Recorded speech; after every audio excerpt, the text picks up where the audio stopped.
Donc, aujourd'hui, nous recevons rien de moins que le candidat du Parti vert des États-Unis à la présidentielle américaine de 2020, un homme que j'admire énormément, un homme tenace qui a des idées et des propos extraordinaires. Donc, Howie Hawkins.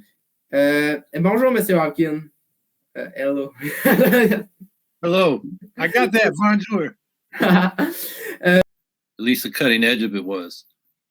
So as a teenager, I got involved in all those movements. That's where, I realized we got some serious problems. And from my perspective, the two major parties weren't solving them. Civil rights, they were dragging their feet. They both went into Vietnam. And ecology, they couldn't even spell. So I started looking for political alternatives. Okay, yes. Cody, just Yep. So I will translate. Hello, Mr. Hawkins. Okay, so qu'est-ce qu'il a dit, c'est il a commencé ses efforts politiques dans les années 60-70 avec le mouvement des droits de la liberté en États-Unis. À cause, qu'est-ce qu'il a vu, c'est les deux partis politiques comme principaux, les démocrates et les républicains, ont rien à faire avec ces choses-là. Ils ont rentré dans la guerre comme de Vietnam. Puis écologie, on n'était même pas capable de les appeler. So pour lui, c'était comme il y avait un manque d'une vraie vision politique. C'est pour ça qu'il a rentré dans la politique dans les années 60-70. Green Party in the United States had its first national organizing meeting in August 1984. And out of that, we formed local groups. We networked, began electing local candidates within a couple of years, and just built from that bottom up. So by 1996, we had enough of a base that Ralph Nader let us use his name to put him on the ballot for president. He didn't really campaign. And on the basis of that, then he did an active campaign in 2000. And I think that really put us on the map, particularly because they called Nader the spoiler in Florida. And of course, we have, the argument that Black voter suppression, the failure to fully count the ballots, and in the end, the Supreme Court had a lot more to do with the loser of the popular vote, George Bush, being elected instead of Al Gore. But that meeting in 1984, I see it as a political expression of these movements coming out of the 60s, the New Left. We had a Peace and Freedom Party in 1968, a People's Party in 1972 and 76, and then the Citizens Party in 1980. And that party in particular put an emphasis on the environmental question with Barry Commoner as the candidate, the foremost environmental scientist at the time. In fact, the European Greens regarded the Citizens Party as the U.S. Green Party at that time. And ironically, when we were meeting in St. Paul, Minnesota in August 1984, right down the road was the last convention of the Citizens Party. In fact, I went over there Saturday night of that weekend just to see what they were up to. And they didn't pass the torch, but effectively, that's what happened. Yes, rapidement, Cody. You give a lot of information. I will do my best to translate. Yes. Very good stuff, though. Okay, so le parti a commencé en 1984. C'était la première convention comme nationale. Avec ça, ils ont créé des groupes comme local, puis c'était vraiment un mouvement de grassroots. Puis ça a vraiment commencé d'avoir plus de poids avec Ralph Nader, quand Ralph Nader a donné le droit d'utiliser son nom comme candidat de l'élection présidentielle. Puis même en 2000, il a même rentré dans la campagne comme il n'était pas juste là en nom, mais il était là en réalité. Puis ils ont dit que avec toute la suppression de vote de les Américains africains dans les États-Unis, que c'était important pour les Verts d'être là pour essayer d'améliorer leur situation selon les votes. Puis aussi, il a reparlé de le commencement de le mouvement et vraiment, ça vient de les mouvements sociaux en 1960 puis 70.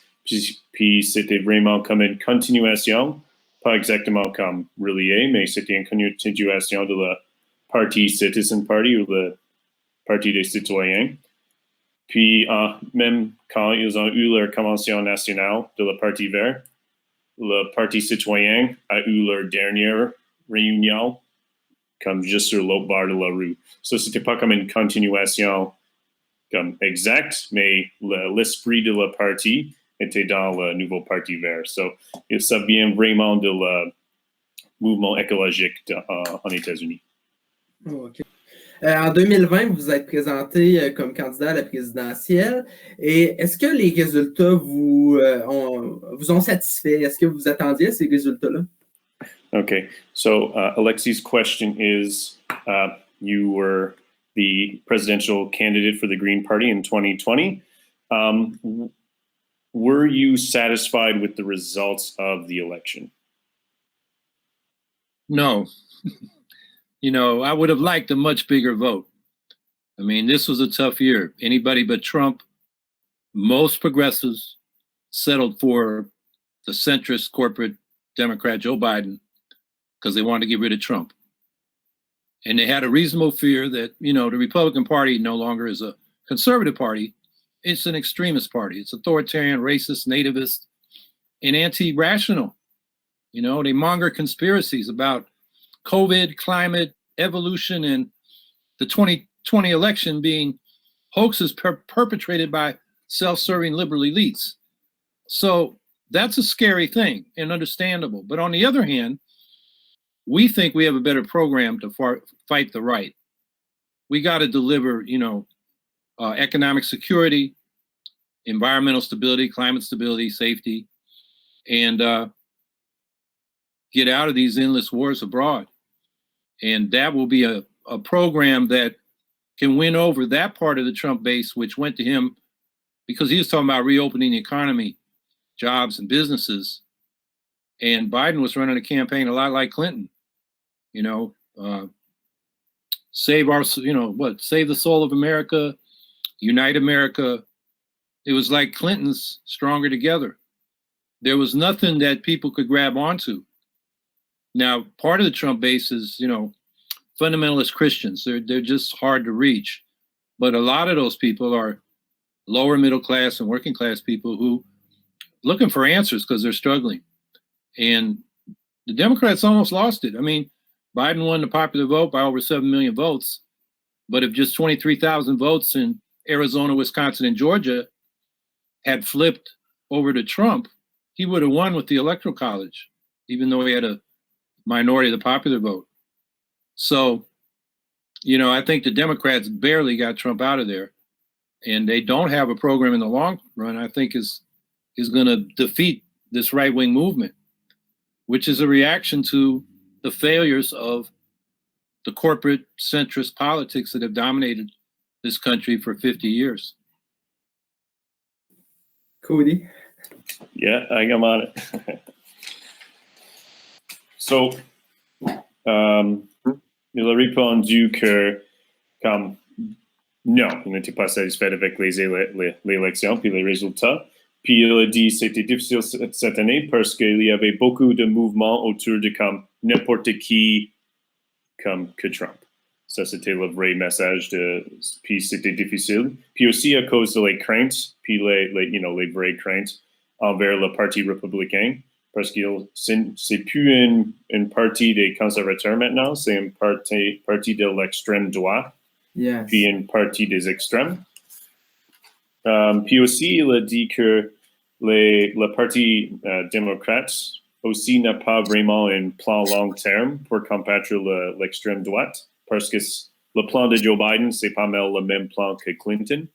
Puis même les slogans étaient comme pas mal le même que les slogans de Clinton. Puis c'est les Verts qui offrent une vraie comme stratégie pour la sécurité économique, sécurité écologique, puis la fin des comme les guerres continuent comme qui continuent comme pour tout le temps. Okay. So il a dit que c'est cette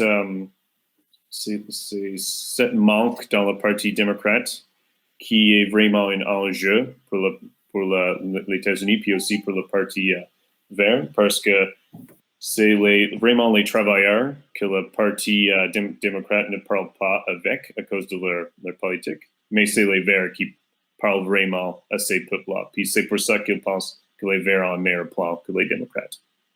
Oh, yes, very